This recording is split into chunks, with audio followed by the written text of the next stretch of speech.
दिग्बोई विधानसभा क्षेत्र असम की बात करें तो यहाँ पर भारतीय राष्ट्रीय कांग्रेस पार्टी को जो वोट मिला था वो 34,874 वोट था। और सुरेन पुखान को अगर बात करें जो बीजेपी के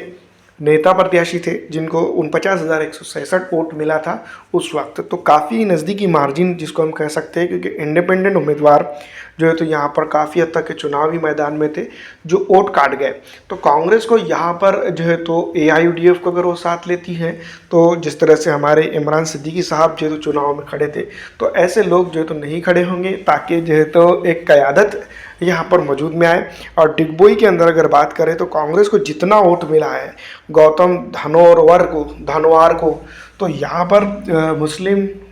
पिछड़ा दलित आरक्षित आदिवासी समाज का ज़्यादा से ज़्यादा वोट मिला है। और इसके अलावा जो तो बाकी का वोट बीजेपी की तरफ शिफ्ट हुआ है। तो कांग्रेस को भी यहाँ पर जो इस तरह से विपक्ष का रोल जो है तो लगातार हम यही बात कहते हैं कि कांग्रेस विपक्ष का रोल प्ले ही नहीं कर रही है। अगर वो यहाँ पर विपक्ष का रोल प्ले कर जाते तो यहाँ पर की राजनीति के अंदर वो एक मजबूत नेता के तौर पर या मजबूत अभिनेता के तौर पर जो तो काम करते, और इस इलाके की जो डिगबोई विधानसभा क्षेत्र है इसके अंदर जो तो बड़ा उतार चढ़ाव वो कर सकते थे। लेकिन ऐसा नहीं हो पाया और भारतीय राष्ट्रीय कांग्रेस पार्टी ने जिस तरह से जो यहाँ पर किया है वो काफ़ी चौंकाने वाला डिसीजन है।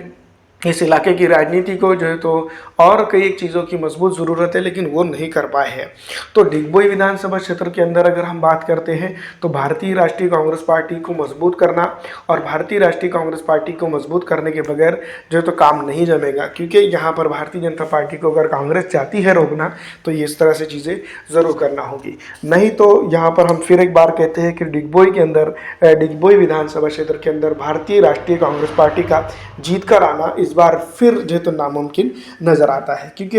इस इलाके की जो एक बड़ी मेजॉरिटी है जिसको हम कह सकते हैं कि पिछड़ा हो, दलित भाई हो, हमारा मुस्लिम समाज एक बड़ा यहाँ पर तबका है, उसी के साथ साथ आदिवासी समाज जो इस इलाके का आता है वो भी जो तो चाहता यही है। तो इस तरह से दोस्तों कहीं ना कहीं असम के अंदर जो डिगबोई विधानसभा क्षेत्र है तो कांग्रेस का इसमें फ़ायदा हो सकता है, लेकिन गठबंधन के साथ